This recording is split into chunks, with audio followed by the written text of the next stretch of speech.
प्यारे विद्यार्थियों, आप सभी का बहुत बहुत स्वागत है हमारे इस चैनल पर। आज हम आपके लिए लेकर के आए हैं इंग्लिश कक्षा 10वीं का वन लाइनर, जिसमें महत्वपूर्ण आपको हर पाठ के और ग्रामर के महत्वपूर्ण पॉइंट या प्रश्न कह सकते हैं, जो कि आपकी परीक्षा में आपको अच्छे नंबर लाने के लिए बहुत ज़्यादा मददगार साबित होंगे। आप अच्छे से समझें और याद करें, और साथ ही अपने साथी दोस्तों को भी ज़रूर से ज़रूर लिंक शेयर करें ताकि उनको भी फ़ायदा हो सके। आप हमारे साथ बने रहें, चैनल को सब्सक्राइब करें, आप सभी से निवेदन है। आइए बढ़ते हैं हम कक्षा 10वीं के इंग्लिश वन लाइनर की ओर, जिसमें पहला आपको लेसन दे रखा फर्स्ट फाइट और से अ लेटर टू गॉड, ईश्वर को एक पत्र लिखा जाता है। अब देखिए इसमें ये जो लेसन दिया गया, a letter to God has been written by G.L. ट्वेंटस। ईश्वर को एक पत्र जो ये लिखा गया है, ये G.L. ट्वेंटस के द्वारा लिखा गया है। इसमें Lencho was a farmer, Lencho जो है वो एक किसान था। Lencho house was situated on the crest of a law hill. Lencho का जो घर था वो एक छोटी पहाड़ी की चोटी पर स्थित था। Lencho had ground corn in his field. Lencho जो है अपने खेतों में उसने मक्का उगाया था। Lencho compared the large raindrops with new coins.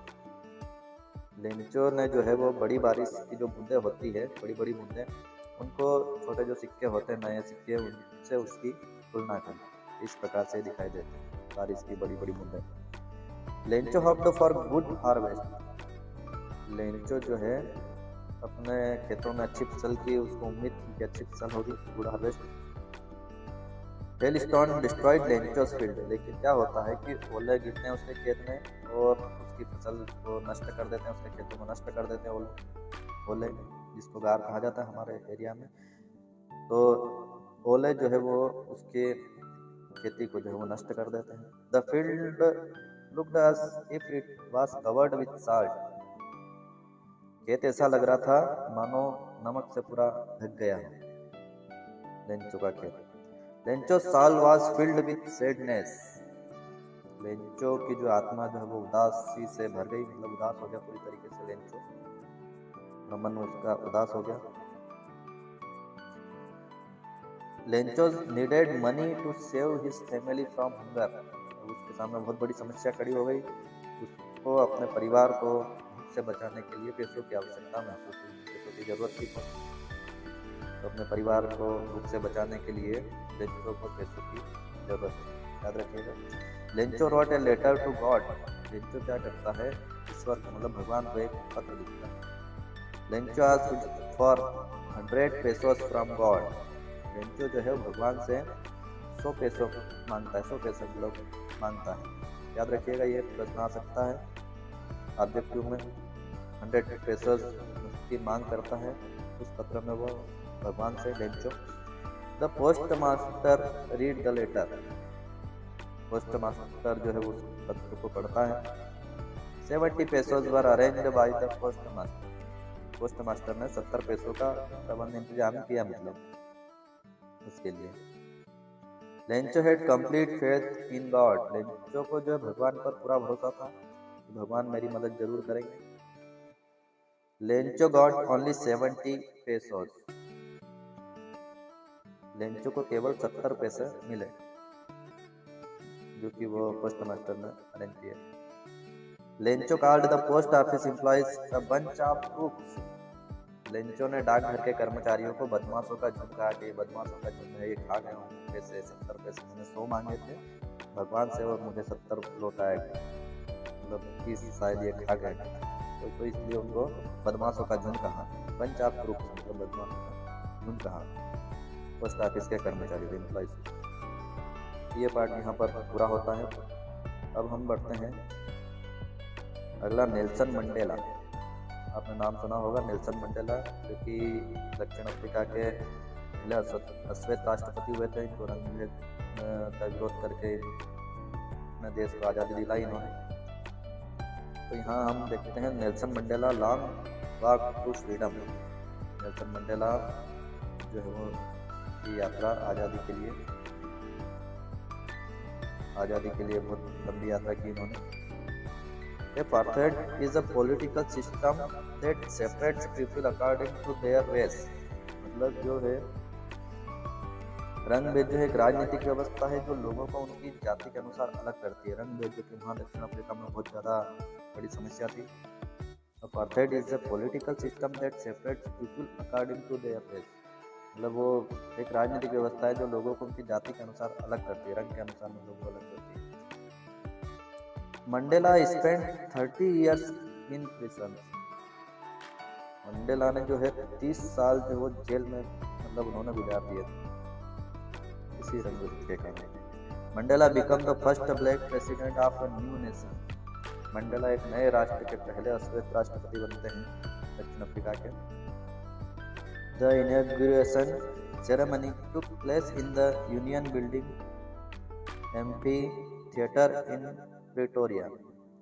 Pretoria में यूनियन बिल्डिंग एम्फी थिएटर में उद्घाटन समारोह होता है। According to Nelson Mandela, courage means triumph over fear. Nelson Mandela के अनुसार जो है वो साहस का मतलब जो होता है वो डर पर जीत होता है। साहस मतलब डर पर जीत, ट्रियम्फ ओवर फियर, डर पर जीत। नेल्सन मंडेला के बारे में हम देखते हैं। Mandela joined African national Congress.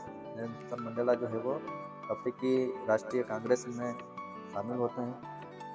According to Mandela, love comes naturally to मतलब मंडेला के अनुसार प्यार जो है वो उनके दिल में स्वाभाविक रूप से आता है। प्यार उनके दिल में स्वाभाविक रूप से आता है। Man's goodness is a flame that can be hidden but never extinguished। मतलब मनुष्य की अच्छाई जो है वह ऐसी लौ होती है जिसे छिपाया जा सकता है लेकिन कभी नहीं बुझाया जा सकता। मनुष्य की जो अच्छाई, तो अच्छाई के ऊपर उन्होंने ये बात कही है कि अच्छाई एक ऐसी लौ है जिसको छिपाया जा सकता है लेकिन उस लोगों को कभी बुझाया नहीं जा सकता। द स्पेक्टेकुलर अरे of south African jets was displayed bye military.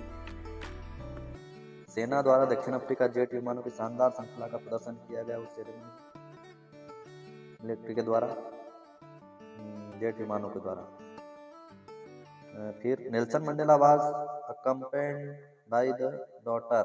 Nelson Mandela के साथ में उनकी बेटी भी थी। Zenani was the daughter of Nelson Mandela. Zenani जो है वो नेल्सन मंडेला की बेटी थी। A man who takes away freedom of another man is prisoner of hatred। यहाँ पर जो व्यक्ति किसी दूसरे व्यक्ति की स्वतंत्रता छीन लेता है वह घृणा का कैदी होता है, ऐसा कहा गया है। A man who takes away freedom of another man is a prisoner of hatred। मतलब जो व्यक्ति किसी दूसरे व्यक्ति की अगर स्वतंत्रता छीन लेता है तो वह घृणा का कैदी होता है, ऐसा इसमें कहा गया है। विद्यार्थियों, अब हम देखते हैं present two story about flying. उड़ान के बारे में दो कहानियाँ दी गई है। इस फर्स्ट फ्लाई, उनकी पहली उड़ान देखते हैं। His first flight has been written by Liam Flaherty. मतलब उनकी पहली उड़ान जो है लियाम फ्लेहर्टी द्वारा लिखी गई है।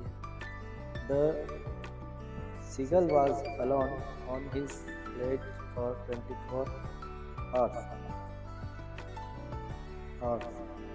The seagull was alone on his sledge for 24 hours. The seagull जो है 24 घंटे तक अपने किनारे पर अकेला था। He felt the heat because he had not eaten since the previous nightfall। उसे गर्मी महसूस हुई क्योंकि उसने जो है पिछली रात गिरने के बाद से कुछ भी नहीं खाया था। The sight of the food maddened seagull. मतलब भोजन को देख करके जो सीगल पागल हो गया। भोजन इस प्रकार था। His mother had picked up a piece of the fish. His mother had picked up a piece of the fish. उसकी माँ ने मछली का जो है एक टुकड़ा खाया था। अगली कहानी दे रखी द ब्लैक एरोप्लेन, काला हवाई जहाज के बारे में। The writer of the black aeroplane is Frederick Forsyth, मतलब इस काले हवाई जहाज जो पार्ट है इसके लेखक फ्रेडरिक फोर्सिथ हैं। Name of the black aeroplane was Dakota B 5088। तो जो काला हवाई जहाज था उसका नाम डकोटा बी 5088 था। Pilot was returning from France to England. Pilot जो है फ्रांस से इंग्लैंड लौट रहा था। Clouds were like black mountains, बादल जो है काले पहाड़ों की तरह थे। Pilot did not have enough fuel to fly, pilot के पास मतलब उड़ान भरने के लिए पर्याप्त ईंधन या जो फ्यूल होता है एरोप्लेन के लिए वो पर्याप्त ईंधन नहीं था। Pilot had decided to fly old Dakota straight into the storm. Pilot ने जो है ओल्ड डकोटा को सीधे तूफान में उड़ाने के लिए फैसला किया था। Pilot looked first at the compass and it stopped to work. Pilot ने सबसे पहले कंपास को देखा और यह काम करना बंद कर दिया। Pilot looked first at the compass and it stopped to work. फिर the aeroplane was lost in the storm. हवाई जहाज जो है तूफान में खो गया था। स्टॉर्म तूफान में हवाई जहाज खो गया था, याद रखिएगा। अगला बढ़ते हैं from the diary of Anne Frank. Anne Frank की डायरी से। The writer of this lesson is Anne Frank. तो इस पार्ट के लेखक जो है वो एनी फ्रैंक है।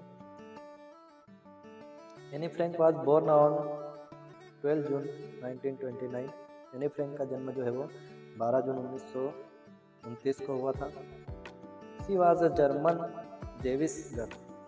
वो जो है एक जर्मन यहूदी लड़की थी, जर्मनी की। Annie's long awaited friend is her diary. Any की लंबे समय से जो प्रतीक्षित थी वो की डायरी थी, वो काफ़ी समय से प्रतीक्षा कर रही थी। The name of Annie's diary was kitty. Any की डायरी का नाम जो था वो किट्टी था, याद रखिएगा, बहुत महत्वपूर्ण है। एनी की डायरी का नाम kitty. Mister Keesing was annoyed with her because she was talkative. Shri kissing जो है उससे चिढ़ते थे क्योंकि वह बहुत बातों में थी।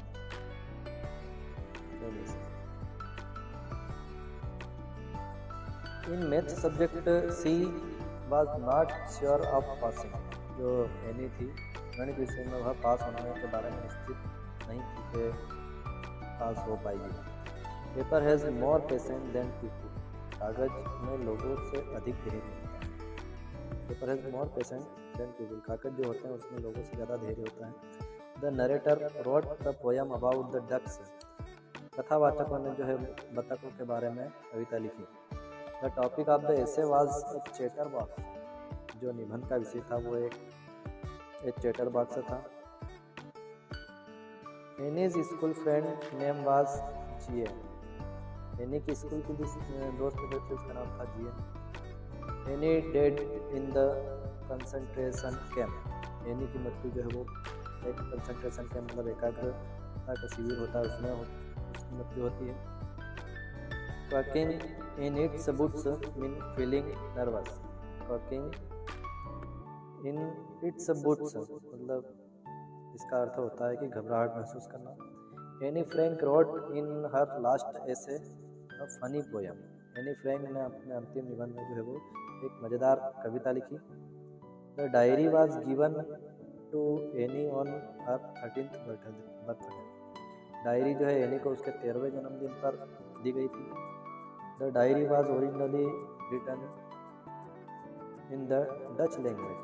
डायरी जो है मूल रूप से डच भाषा में लिखी गई थी, याद रखिएगा। Anne's family moved to Amsterdam. Anne का परिवार जो है वो एम्स्टर्डम चला गया। विद्यार्थियों अब हम बढ़ते हैं अगले पार्ट की ओर, ग्लिम्पसेस ऑफ इंडिया, भारत की झलकियाँ। Baker from Goa. गोवा का एक बेकर जो एक बेकरी बनाता है उसको बेकर कहा जाता है। इसके बारे में कुछ दिया गया है। The baker made his musical entry with the jang jang sound. Baker ने जंग जंग ध्वनि के साथ जो है अपनी संगीतमयी शुरुआत की। Bakers in Goa are known as pader. Goa में जो है बेकर्स को ट्रेडर्स के नाम से जाना जाता है, ट्रेडर्स के नाम से।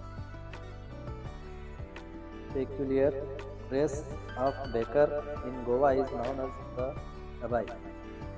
गोवा में बेकर की जो अनोखी पोशाक होती है उसको कबाई के नाम से जाना जाता है।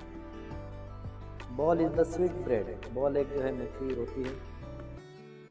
The main crop of the Coorg is coffee, Coorg की मुख्य फसल जो है वो काफ़ी है, कुर्ग एक क्षेत्र।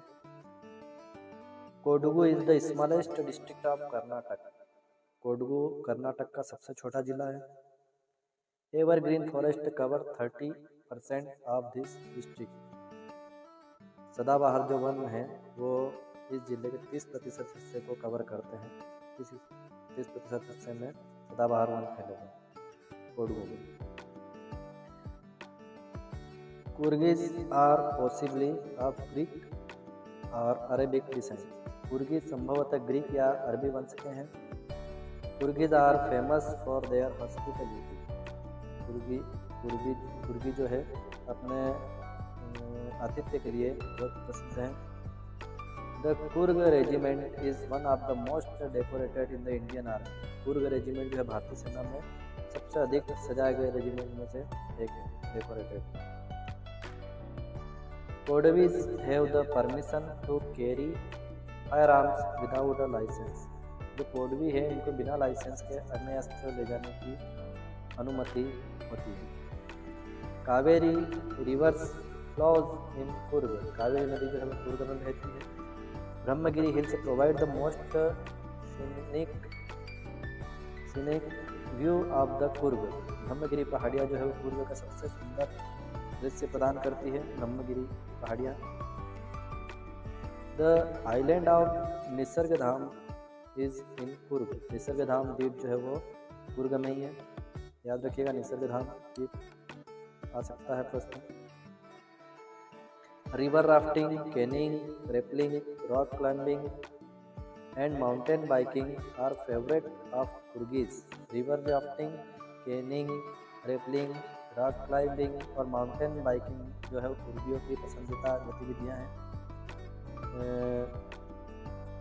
Bylakuppe is the India's largest Tibetan settlement, Bylakuppe जो है भारत की सबसे बड़ी तिब्बती बस्ती है, याद रखिएगा Bylakuppe. Macaques, Malabar squirrels, langurs and slender lorises are found in Coorg, Coorg में जो है वो मेकाक, मालाबार गिलहरी, लंगूर और सिलेंडर लॉरीज पाए जाते हैं। मेकाक, मालाबार गिलहरी, लंगूर और सिलेंडर लॉरीज ये पाए जाते हैं कुर्ग में। Madikeri is the only gateway to Coorg, Madikeri Coorg का एकमात्र जो है वो प्रवेश द्वार है। The nearest airports of Coorg are Mangalore and Bangalore, Coorg के निकटतम जो हवाई अड्डे हैं वो मैंगलोर और बेंगलोर हवाई अड्डे हैं। Coorg is also known as land of rolling, the best season to visit Coorg is September to March, Coorg की यात्रा के लिए सबसे अच्छा मौसम जो है वो सितंबर से मार्च तक का है। Coorg is also known as land of rolling, Coorg को लैंड ऑफ रोलिंग के नाम से भी जाना जाता है, याद रखिएगा लैंड ऑफ रोलिंग को नाम से कुर्ग को जाना जाता है। It is said that a part of Alexander's army settled and married among local in Coorg, ऐसा कहा जाता है कि जो अलेक्जेंडर की सेना है उसका एक हिस्सा कुर्ग में स्थानीय लोगों के बीच बस गया और उनसे वहीं पर विवाह किया। Mahout is a person who rides and trains and elephant, महावत वो व्यक्ति होता है जो हाथी की सवारी करता है और हाथी को प्रशिक्षित मतलब ट्रेन भी करता है। अगला देखते हैं टी फ्रॉम असम, असम की चाय के बारे में। Arup Kumar Datta has written tea from Assam, Arup Kumar Datta ने जो है असम की चाय इस पाठ को लिखा है। He was first drunk in China in 2770 back century, चाय जो है सबसे पहले 2770 ईसा पूर्व में जो है चीन में पी गई थी, याद रखिएगा चीन में सबसे पहले। Assam has the largest concentration of plantation in the world, Assam जो है वो इसमें दुनिया के सबसे ज़्यादा चाय के बागान असम में मिलते हैं, सबसे ज़्यादा। Tea came to Europe only in the 16th century.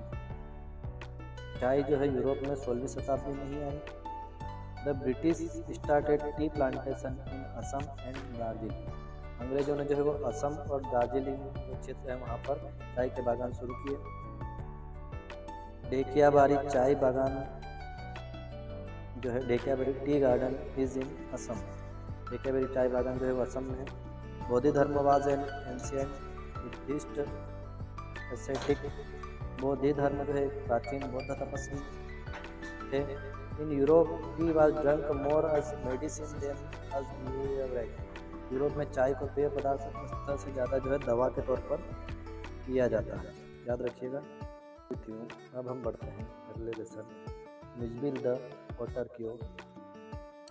The author of Mijbil the otter is Gavin Maxwell. Mijbil the otter के लेखक जो है वो गेविन मैक्सवेल है।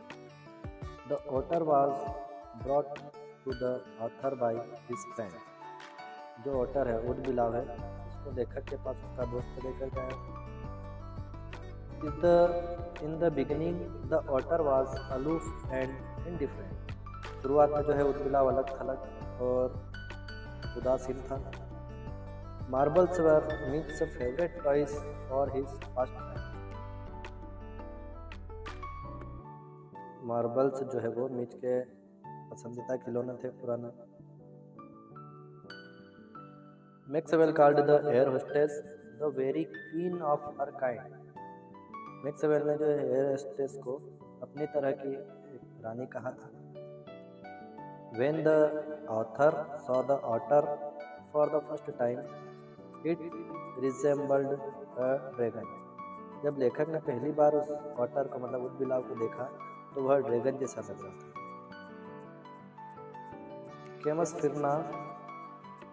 केमसफियरना is a place surrounded by water. Camusfearna जो है वो पानी से घिरा हुआ स्थान। Tigris river has been mentioned in the story Mijbil the otter. Mijbil the otter जो कहानी है इसमें टिग्रिस नदी का उल्लेख किया गया है। टिग्रिस नदी याद रखिएगा। British airline refused to allow the animals along with passengers. British airline ने जो है वो यात्रियों के साथ जानवरों को अनुमति देने से इनकार कर दिया था। अगले लेसन की ओर बढ़ते हैं, madam rides the bus. The author of the lesson madam rides the bus is Valli Kannan. मतलब इस जो लेसन है मैडम राइड्स द बस, इसके लेखक जो है वो वल्ली कन्नन है। Valli was an 80 year old girl. Valli एक 8 साल की लड़की थी।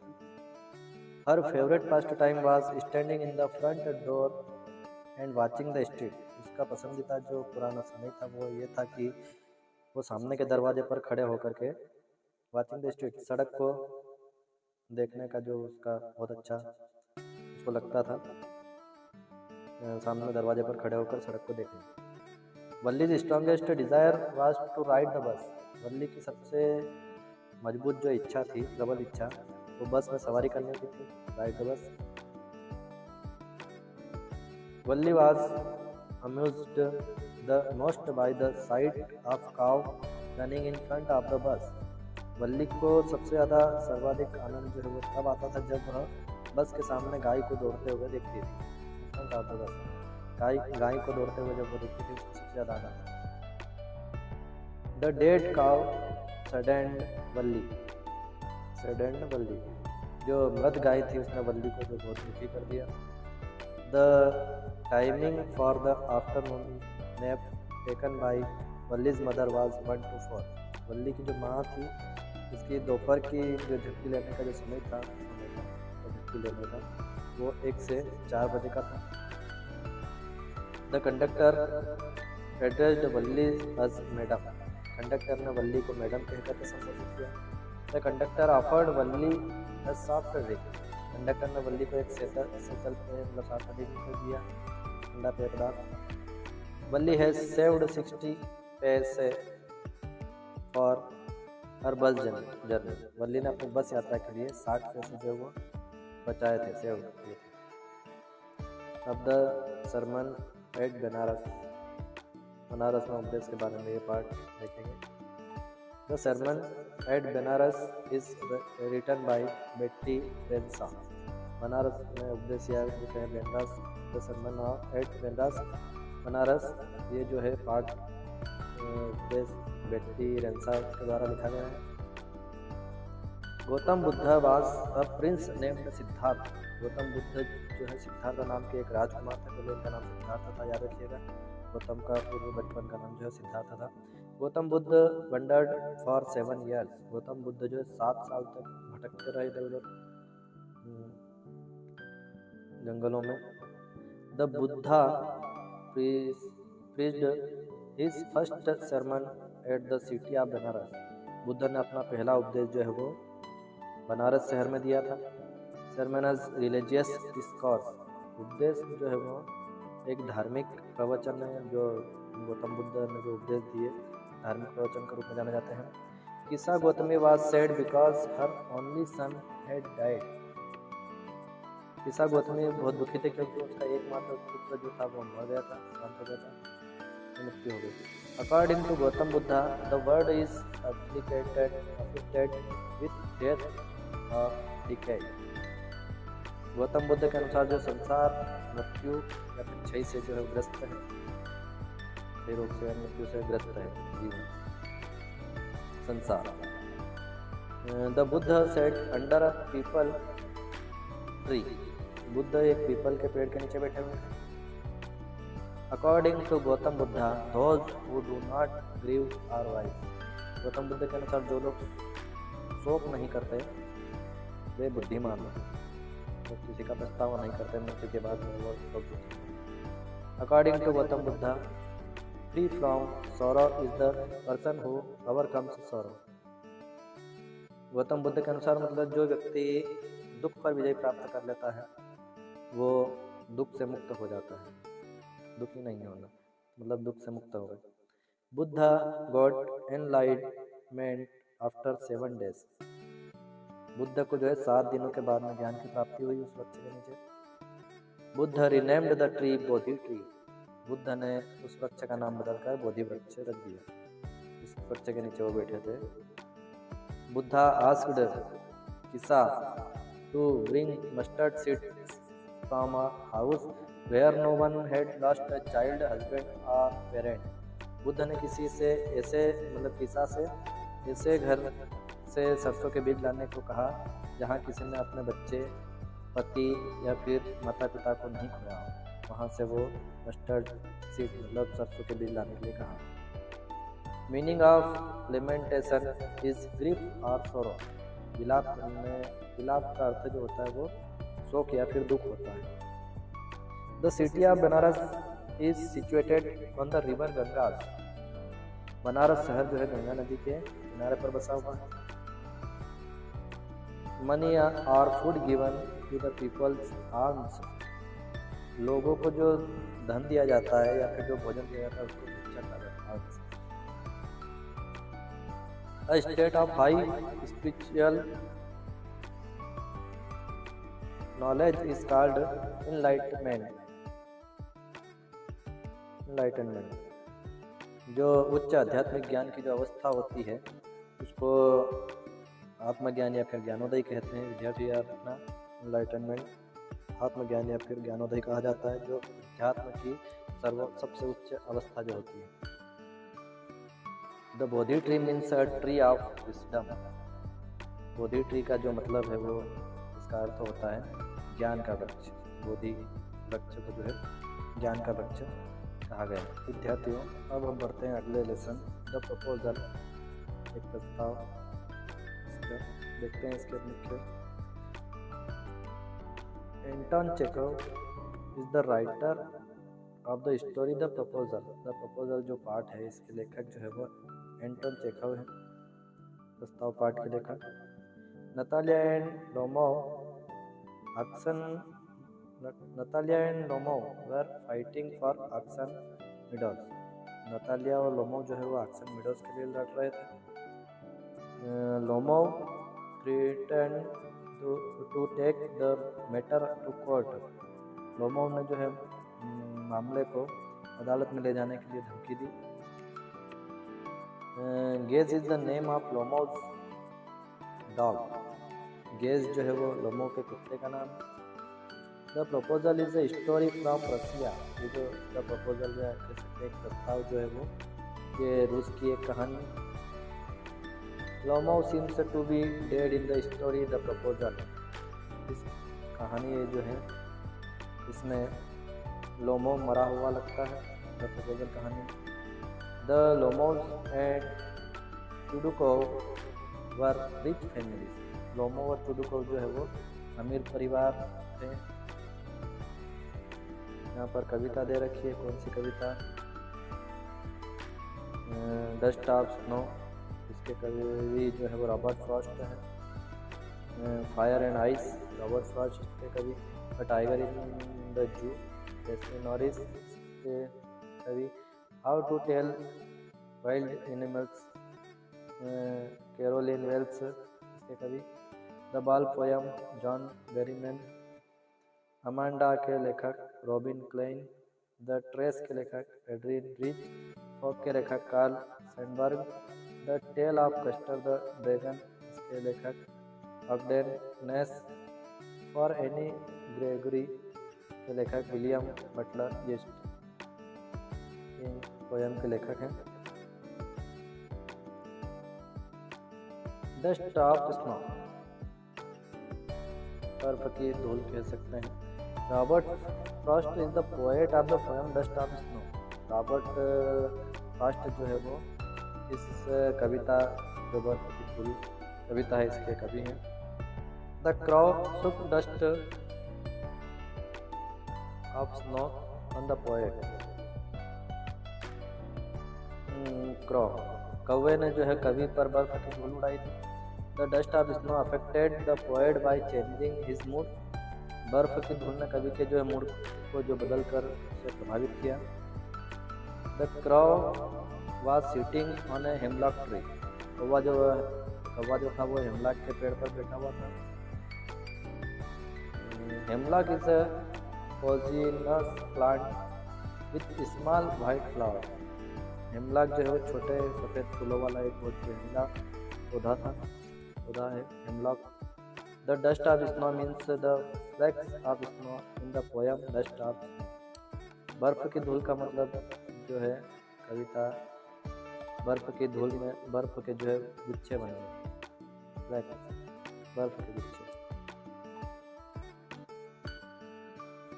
The poet mood God changed when dust of snow had fallen on him. जब बर्फ की धूल उस पर गिरी कवि पर तो कवि का जो मूड वो बदल गया। The crow and hemlock tree symbolize sorrow.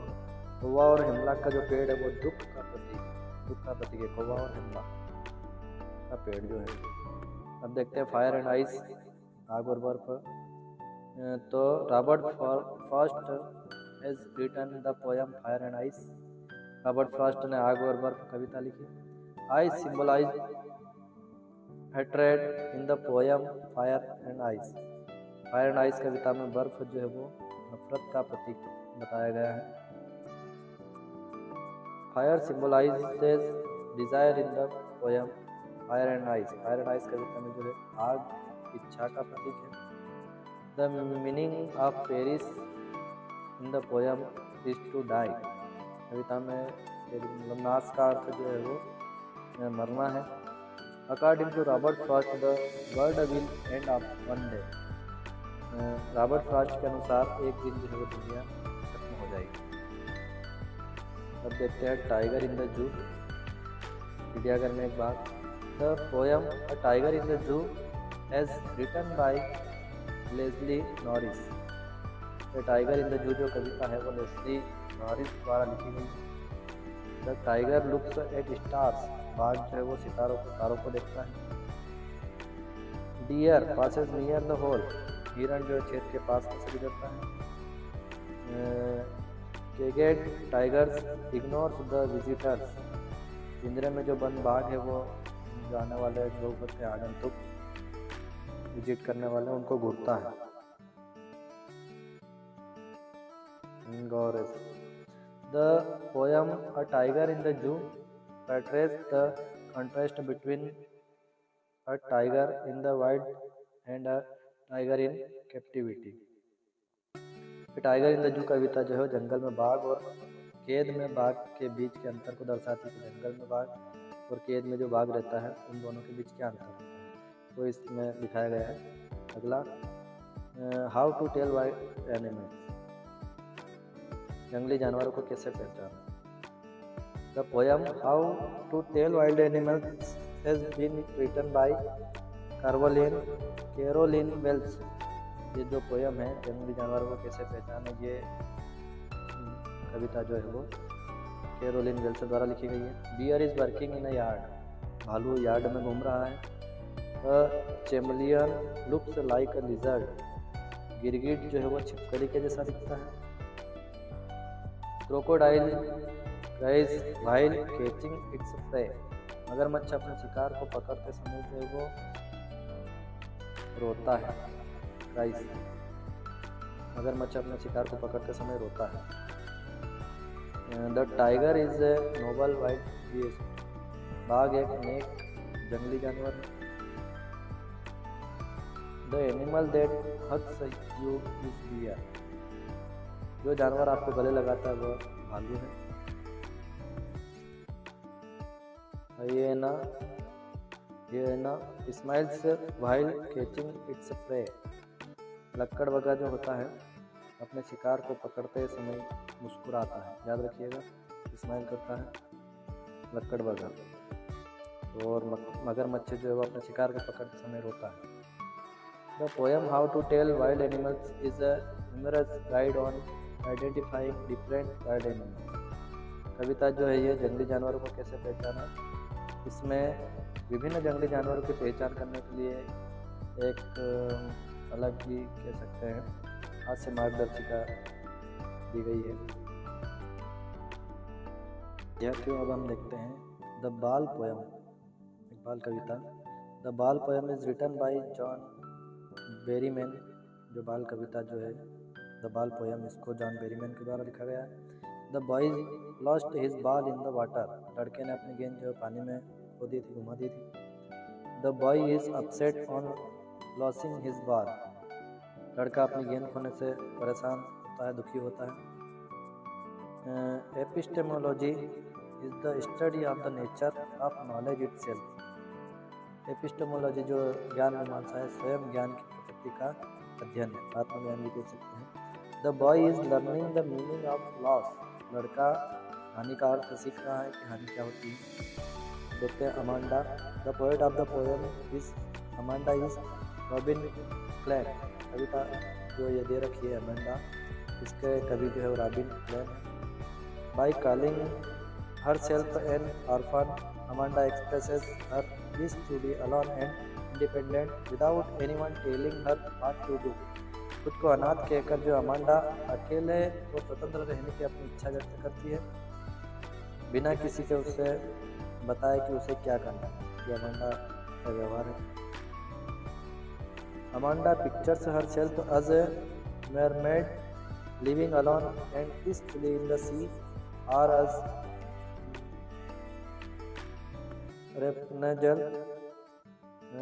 Rapunzel content in her tower without anyone to bother her। Amanda जो है खुद को एक जलपरी के रूप में चित्रित करती है, मरमेड, जो समुद्र में अकेले और शांति से रहती है, या रेपंजल के रूप में बिना किसी को परेशान किए अपने टावर में संतुष्ट है। इस प्रकार से वो प्रस्तुत करती है। Stop that slouching and sit up straight is alliteration device, झुकना बंद करो और सीधे बैठो, इसमें अनुप्रास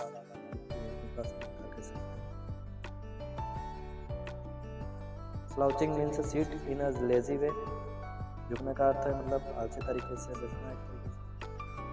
the soul inhabited in the emerald sea is mermaid, The soul inhabited in the Emerald Sea is mermaid. पन्ना समुद्र में जो है वो एकमात्र निवासी जल परी है।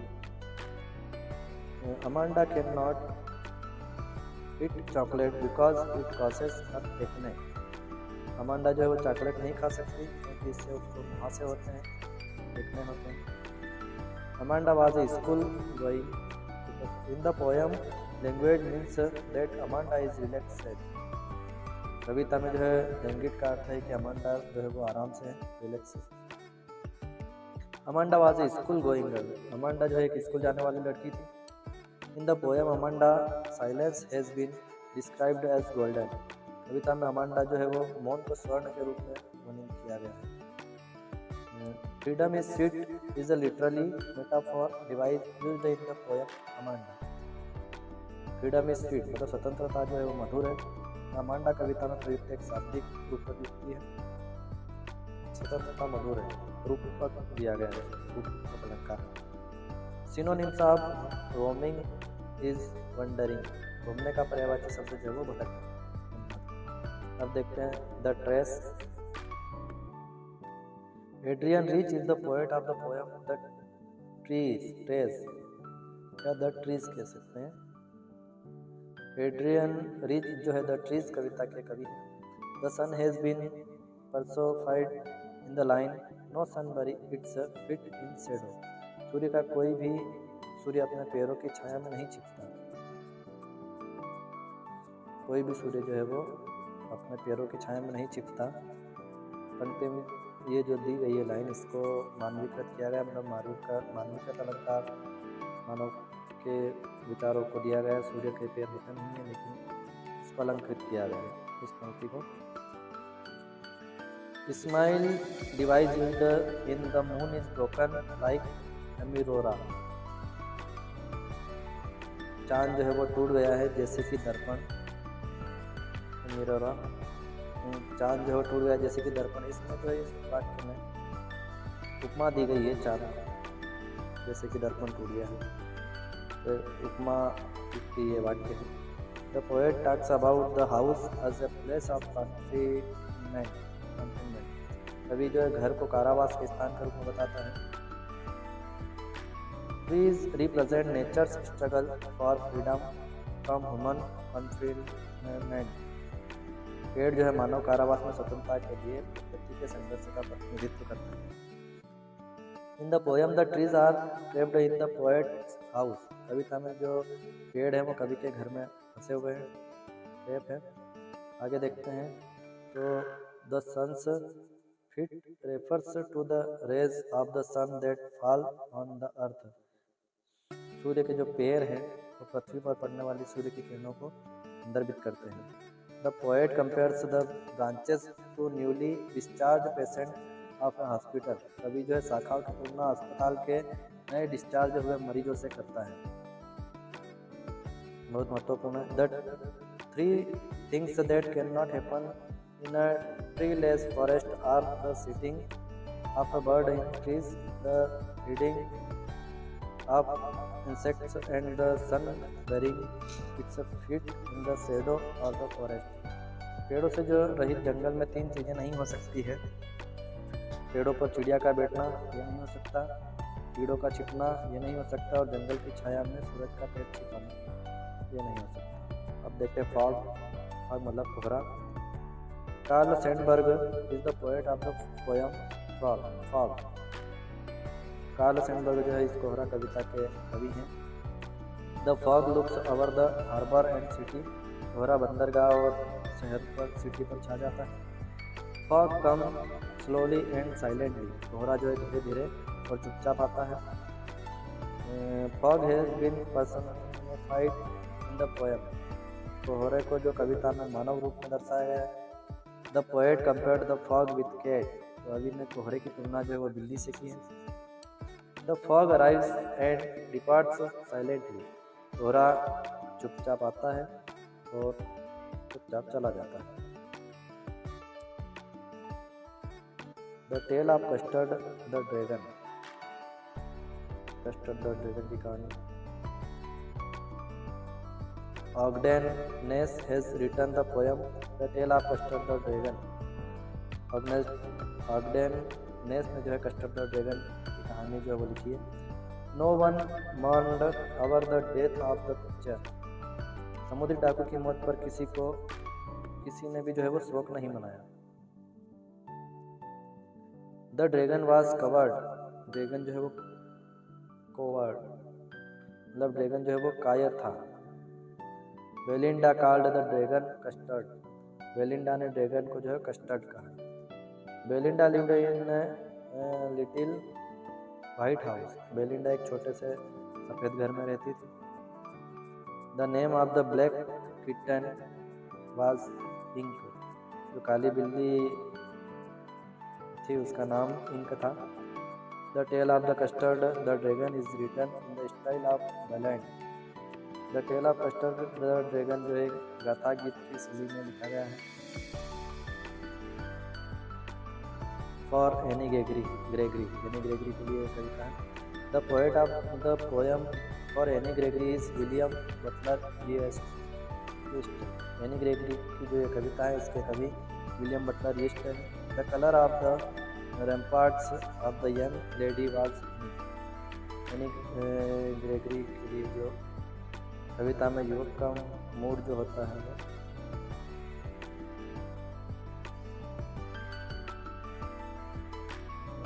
Colour of the mood off the young man is the poem for Anne Gregory was sad. इस कविता में जो एनी ग्रेगरी है इसमें कविता में युवक का जो मूड होता है वो बहुत उदास होता है। God loves us for what we are and not for how we look. ईश्वर हमें इस बात के लिए प्यार करता है कि हम क्या हैं, न कि इस बात के लिए कि हम कैसे दिखते हैं। हाउ वी लुक, हम कैसे दिखते हैं। ईश्वर हमें इस बात के लिए प्यार करता है कि हम क्या हैं, न कि इस बात के लिए कि हम कैसे दिखते हैं। इस प्रकार से इस कविता में बताया गया है। आगे हम ग्रामर को देखेंगे।